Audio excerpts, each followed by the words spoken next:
I didn't answer the door when my ex's mom showed up at my apartment unannounced. So, this happened like 2 years ago. But I still think about it because it was absolutely insane. I have full custody of my kids. My ex and his whole family live about 9 hours away, which honestly has been perfect for me. One random Thursday morning around 9 o'clock. I'm still in bed because my kids were at school and I had the day off. Then, I hear this tapping on my bedroom window. Not knocking on the front door like a normal person. My bedroom window. I peek through the bottom of my blinds and I see women's sneakers. I look up higher and boom. Eye contact with my ex's mom, Jana. I literally said, "What the hell?" out loud. The thing is, my apartment building is locked, so she couldn't get to my actual door. So, instead, this woman walked around my building and found my bedroom window that faces the parking lot, and started tapping on it like some kind of stalker. Now that she'd seen me, I couldn't exactly pretend I wasn't home. I threw on sweatpants and a hoodie and went outside. She's standing there all smiley like this is totally normal. She goes, "Oh, good. You're here." I was in the neighborhood. I asked why she didn't call first. She said it was a last-minute decision. The only reason she even had my address was because a few months before she asked if she could mail some stuff for the kids, and I stupidly gave it to her. I let her in for like an hour. The kids weren't even home yet. So she just sat on my couch drinking coffee, talking about nothing. When she finally left, I told her straight up, "Next time you need to tell me before you come. Not 10 minutes before, like a week before." She nodded and said, "Oh, of course, sweetie." For months later, I'm sitting on my couch watching TV, and I hear that same tapping on my window. I knew exactly who it was. I didn't even get up. Then my phone starts ringing. 5 calls back to back. I finally answer and she's like, "Open the door. I'm here to see the kids." I told her, "I'm not even home right now. I'm at my dad's house with the kids. Why didn't you call me first like I asked?" She starts getting all huffy, saying, "Well, when will you be back?" I said, "I don't know. We just got here." She demanded my dad's address. I said, "Absolutely not." She didn't believe me. She kept saying, "Just let me in. I know you're there." I hung up on her. Then my ex starts blowing up my phone, calling me difficult and unreasonable. I texted him back the same thing. "Not home, deal with it." 10 minutes later, someone is pounding on my door, loud. I look through the peephole, and it's the cops. I did not open that door. My phone rings from a number I don't know. I answer, and it's one of the officers. He says they're doing a wellness check because Jana reported she hasn't heard from me in 3 days, and she's very concerned for my safety and the kids. I actually laughed. I told him that's a complete lie. I talked to her on the phone literally 15 minutes ago. She showed up at my apartment without telling me, and I'm not home. I'm with my dad and my kids. She's my ex's mom. I don't have a relationship with her, and I told her not to show up unannounced.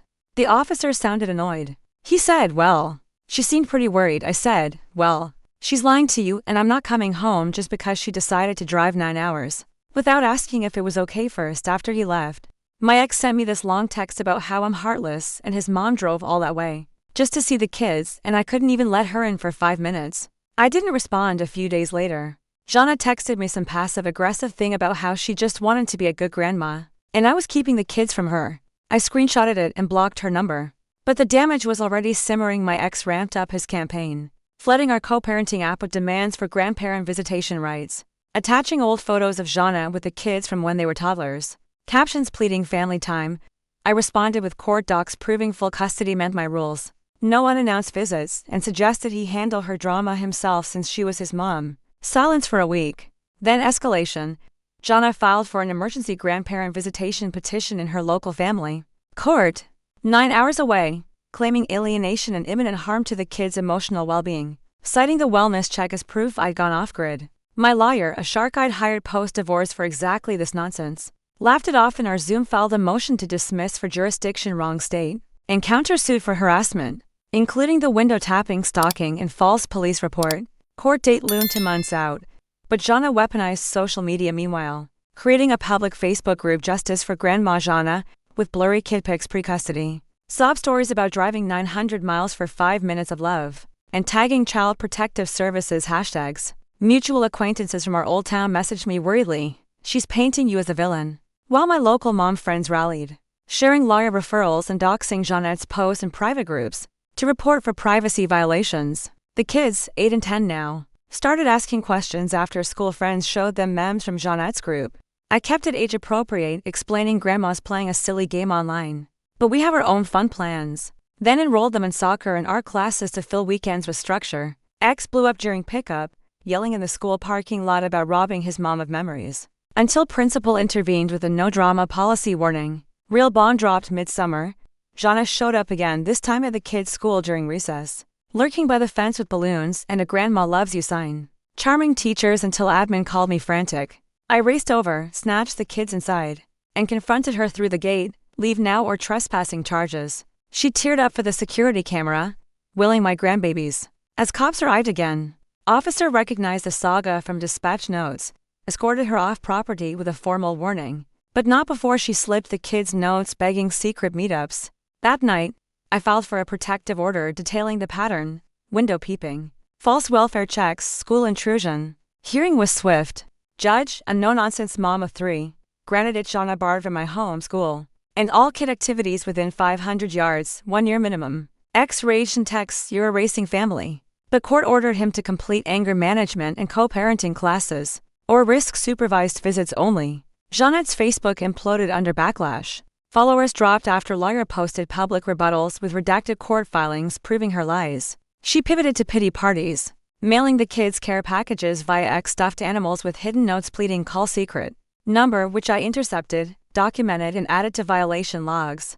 Holidays tested everyone. Thanksgiving. She accidentally drove by my dad's house where we relocated temporarily, honking until neighbors complained. Christmas, ex-demanded kid handoff at neutral spot.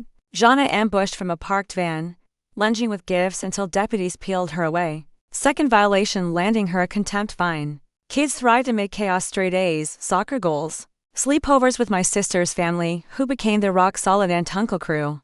Therapy for all 3 unpacked the toxicity. My counselor noted Jeanette's entitled intruder vibe screamed unresolved divorce grief. Projected onto grandkids. Spring brought court showdown. Jeanette's visitation bit crumbled under evidence witness statements from neighbors, spotting her nightly stakeouts. School logs, even ring cam footage of her testing Windows pre-dawn. Judge denied everything, slamming her for manipulative theatrics and ordering 50 hours community service, plus no contact for 2 years. Ex slunk away chastened, finally texting a genuine apology. Mom's out of line. Focusing on being a dad now, skeptical, but I allowed park meetups supervised first, then easing as he proved steady. Summer stabilized, beach trips with my crew, no lurking shadows. Jana vanished online. Rumor has it she's couch surfing with relatives, peddling essential oils and grandma wisdom on TikTok to strangers. Ex started dating someone local. Therapy stabilized. Even invited me to a neutral coffee for co-parenting. Truthpolite, no drama. Kids asked about her once, post-soccer win. I said honestly, grandma needs space to learn boundaries like we all do. They nodded. More interested in ice cream. New Year's Eve.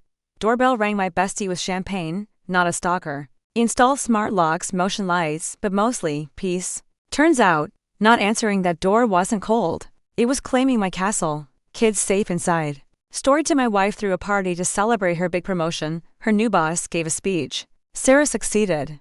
Despite having no support at home, her husband is just a truck driver who can barely read. Everyone laughed.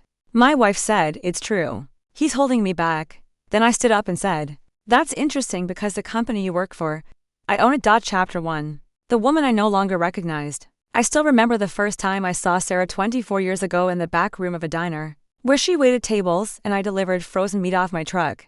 Her hair was tied up, apron stained, face flushed from running refills and dodging sleazy customers. But when she smiled at me, it felt like the world slowed down. Back then, she didn't care that I drove a rusted 18-wheeler. I was just her Danny, the man who brought her cherry pie on night runs and waited after closing to drive her home. We built our life slowly, paycheck by paycheck. When we got married in the tiny courthouse, all we could afford for a honeymoon was a night at a roadside motel with vending machine champagne. But we laughed, we had dreams, we were in love. Somewhere along the way, that woman vanished. It didn't happen all at once. It was gradual.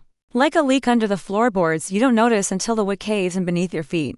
First, she stopped waiting up when I got home from the road. Then she stopped asking about my day. And finally, she stopped introducing me as her husband instead. I became the guy who drives trucks, said with an apologetic tone, as if I were a burden she politely tolerated. When she landed her new corporate job, marketing director for a rising tech logistics firm, everything changed. She started wearing heels taller than the woman I married. ever could have walked in. She wore lipstick that said power instead of warmth and used words like synergy and brand posture that made our dinner conversations feel like sales calls. I was still proud of her, though. God knows I never stood in her way. I paid the bills, raised the kids when she had conferences, cooked when she got home late. But now it felt like she didn't want a partner.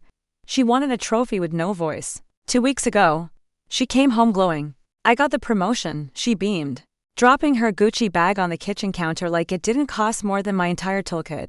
That's incredible, I said, smiling. I knew you would. We're throwing a party, she said. Formal at the Stonecrest, my smile faltered. The Stonecrest was the ritziest venue in 3 counties where politicians held fundraisers and billionaires toasted their 4th wives. I've never even been in that place. I chuckled, trying to keep it light. Should I wear my Sunday boots or she cut me off? Just don't wear that brown suit or your trucker hat. Please, Danny. It's a big night. That stung more than I wanted to admit. But I nodded. Sure, I'll clean up nice. Good, she said, already on her phone. And maybe try not to talk too much about your roots or diesel prices or whatever. This crowd is different. That night, I sat alone in our bedroom staring at my hands. The same hands that rebuilt our porch, rocked our babies to sleep, and held her through every miscarriage and hard year. I didn't feel ashamed of them until now. The party was set for Saturday night. She left early to help with the setup and didn't ask if I wanted to ride with her. Our son Tyler and daughter Emily were already there when I arrived, both looking uncomfortable in tight collars and shoes too stiff for the dance floor. As I walked in, I noticed how people looked at me. Not with hostility, no, that would have been easier. They looked at me like I was invisible, like I was part of the decor. Except I wasn't invisible to her new boss. He was already on his 2nd glass of champagne when I saw him laughing near the grand piano. Slick hair, watch worth more than my truck. And the way he shook my hand, limp like touching a dirty rag. Ah, you must be Sarah's husband, he said, searching for the word like it was stuck under his shoe. The truck driver, right? I nodded. That's me. Hardworking folks, good salt of the earth types, he said, already turning away. Takes all kinds. It wasn't until later that night, after the 5th toast, that I realized I wasn't just being tolerated. I was being mocked. And what happened next? That was when everything changed. Chapter 2, when humble is a dirty word. The ballroom lights glinted off champagne flutes and polished silver. But I felt like a rusted wrench left on a grand piano. I stood near the back where no one would notice if I slipped out early. Not that anyone cared I was there. A violinist played softly in the corner. Waiters in white gloves passed around scallops on porcelain spoons. Every guest looked like they'd stepped off the cover of a lifestyle magazine. Polished, rehearsed, performative. I recognized only my kids and barely even them in their rented suits and forced smiles. Then the host tapped the microphone. Ladies and gentlemen, thank you for joining us tonight to celebrate Sarah's well-deserved promotion. Polite applause filled the room. The spotlight turned to her. Sarah in a shimmering gown, beaming like she was born to be admired. Her boss stepped forward, microphone in hand, and with a voice dipped in charm and condescension, he began. I've had the pleasure of working with some brilliant minds in this industry, but few match Sarah's tenacity. She's climbed the ladder with no silver spoon, no connections, just grit and determination. I felt a flicker of pride until he glanced toward me. She comes from humble beginnings. Her husband is a what was it again? He asked, chuckling to the crowd. A long-haul truck driver. Laughter, shallow knowing laughter. Not cruel. Worse, casual. The kind that assumes everyone agrees. She succeeded despite having no real support at home. He continued. It's incredible what one can accomplish with the right mindset, even when your partner is limited in scope. I felt my jaw tighten, but I said nothing. Then came the final blow. Sarah stepped up to the mic beside him, smiling sweetly, as if none of it stung. Well, it's true, she said lightly. Danny's a simple man. He doesn't really understand what I do. But he tries. The room chuckled again. He holds me back in some ways, she added, her voice dipped in mock affection. But I've learned to rise anyway. Tyler and Emily both looked like they wanted to disappear into the floor. I stood perfectly still, hands clasped in front of me like I was back in church. My heart pounded, but not from embarrassment, from grief. The woman I once knew, the one who held my hand in a hospital hallway and whispered, "We'll try again." After another miscarriage, that woman was gone, replaced by someone who saw me not as her partner, but as her anchor. And now I wasn't just an anchor. I was expendable. I wasn't angry, not yet. I was processing. A few minutes later, Sarah's boss approached again, drink in hand. Don't take it personally, he smirked. Some people just outgrow their past, doesn't mean it wasn't useful once. I see, I said quietly. He sipped. You've done your part. The support role. It's noble, really. I stared at him, calm, silent. And then I asked, "Do you know who owns this company?" He blinked, thrown off by the question. Of course, it's a group of silent equity partners, and I mean the parent company. The holding group that bought out this firm last quarter. He stared at me, confused. LMC Holdings, I said, stands for Legacy Management and Capital. My name isn't Danny Fields. That's just what I go by on the road. I leaned in. Not loud, just firm. My legal name is Daniel Carter, founder and majority shareholder of LMC. I bought this firm 7 months ago. He froze completely. Across the room, Sarah was mid-laugh when she saw her boss's face fall, and then saw me. For the first time in years, she looked afraid. And I wasn't done yet. Chapter 3. The room fell silent. The moment hung in the air like shattered glass mid-fall. Sarah's boss stumbled back half a step, the color draining from his face. "You're that Daniel Carter?" I didn't answer. I just sipped my water and looked past him toward the podium, where Sarah still stood with her champagne, her smile slowly wilting. She blinked, confused, then worried, then furious. I could see the calculation in her eyes, trying to piece together what I'd just done. "I didn't mean," her boss began. "I know what you meant," I said coolly. "You were trying to impress a room that already assumed they knew who mattered and who didn't." He looked like he wanted to vanish. Across the ballroom, people had noticed. The murmur started subtle at first, then spreading like spilled ink on linen. I stepped forward, not rushing, deliberate. Each step was measured, not loud, but heavy with meaning. When I reached the podium, Sarah stiffened. Her hand still clutched the mic, but her grip faltered as I gently took it from her fingers. "May I?" I asked. She didn't respond. I turned to face the crowd. "Thank you all for coming tonight." I wasn't going to speak, but I suppose I'd become part of the story. A few guests chuckled awkwardly. Most simply listened, sensing the shift in energy. "My name is Daniel Carter," I said. "Many of you know me as Danny the truck driver. And yes, I've been a long hauler for years. I've hauled steel through blizzards, fed towns no one remembers, missed birthdays and anniversaries to keep lights on and food moving." I paused. "But I also used those quiet hours behind the wheel to build something. With every route, every contract I invested, I studied markets at truck stops. I made calls during diesel breaks, and eventually I built LMC Holdings, a logistics investment firm now worth over $300 million. The room stilled, not even a fork scraped a plate. "And recently I acquired the holding company that owns this firm," I added, nodding toward Sarah's boss. "Not for revenge, for legacy, for the silent workers who get left out of the speeches." My voice softened. My wife Sarah was once the strongest woman I knew. She stood by me through harder years than anyone in this room will ever understand. But somewhere along the way, success became shame and love became leverage. I looked at her now, truly looked. Her eyes were rimmed red. Not from tears, from rage, from the loss of control. "And I want to make something clear," I said. "I didn't come here tonight to embarrass anyone. But I will not let anyone erase the value of where they come from. I'm not the man holding her back. I'm the man who built the road she walked on." Silence. Thick, unbroken, and then finally the CEO of another division stood and clapped once, then again. Others followed, one by one, slowly, deliberately deep. They rose. Sarah didn't. She just stared at me as if seeing a ghost. The applause swelled. But I didn't bask in it. I handed the mic back to the host, nodded politely, and walked off the stage behind me. The air shifted and the woman, who once laughed at my hands for being calloused, now couldn't speak. Chapter 4. The final departure. The applause eventually faded. But the silence that followed was even louder. I didn't linger. As the murmurs of shock rippled through the ballroom, I took my coat from the back of my chair and walked out through the same doors I'd entered. Quietly, humbly, and alone. Behind me, Sarah didn't call my name. She didn't run after me like in some movie. No glass slippers. No sudden apologies. She just stood there, surrounded by the people she once worked so hard to impress, now awkwardly whispering about the man she had tried to erase. I stepped into the cool evening air. It had rained earlier. The pavement still glistened like the world had been washed clean. I took a long breath, and for the first time in years I felt at peace. I didn't go home that night, not to that home. I had already prepared another place. Quiet, modest, mine. Sarah tried calling once, then texted. "You blindsided me in front of everyone. No apology, just damage control." I didn't respond. She sent another. "We need to talk for the kids." We didn't have kids, just years, and sometimes that's harder to walk away from. But I did. The divorce was quiet, legal, and final within 3 months. She fought for a settlement, of course. But I had receipts. The prenup she once laughed at came in handy. She left with her career, her pride wounded, and a fresh understanding that reputations can't be built on other people's backs. And me? I didn't gloat. I didn't seek headlines or drama. I simply went back to the work I loved, quietly funding scholarships, For blue-collar kids visiting the schools that shaped me, expanding the logistics empire no one saw coming. And sometimes I'd park near truck stops on cold nights just to sit and watch the rigs pull in. The silent army that keeps the country running. I smiled every time. People still ask me why I stood up that night.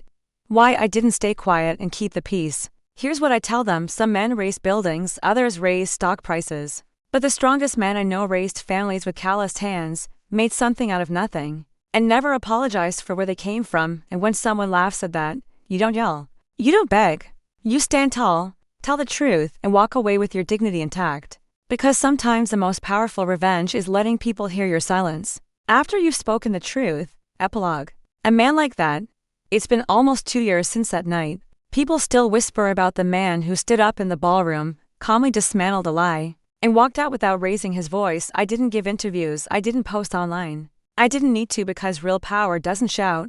It simply stands. Sarah moved to another firm eventually. I heard from mutual contacts that she tried to frame the incident as a misunderstanding. Some bought it, others didn't. She sent me a Christmas card last year. It read, "I hope you're doing well. I'm sorry for how things ended." There was no return address. I didn't write back, not because I was bitter, but because I had finally found peace in the one place I had long neglected myself. One afternoon, I was visiting one of my smaller trucking branches outside Tulsa. A young man, early 20s, fresh out of trade school, asked if I could share any advice. I asked his name. "Eli?" He said. "My dad's a truck driver, too. He always admired you." I smiled and replied, "Tell your dad that men like us, we don't just move freight, we move mountains. And Eli, never apologize for where you come from. The world may not understand your roots, but they will respect your rise."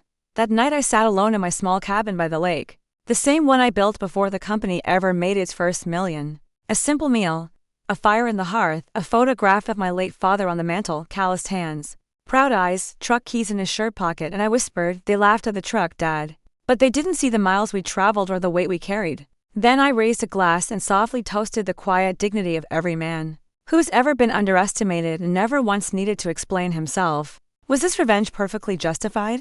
Or should the storm have raged harder? Drop your verdict below. I read every single one. Hit like if you crave justice and share the story with someone who needs its fire.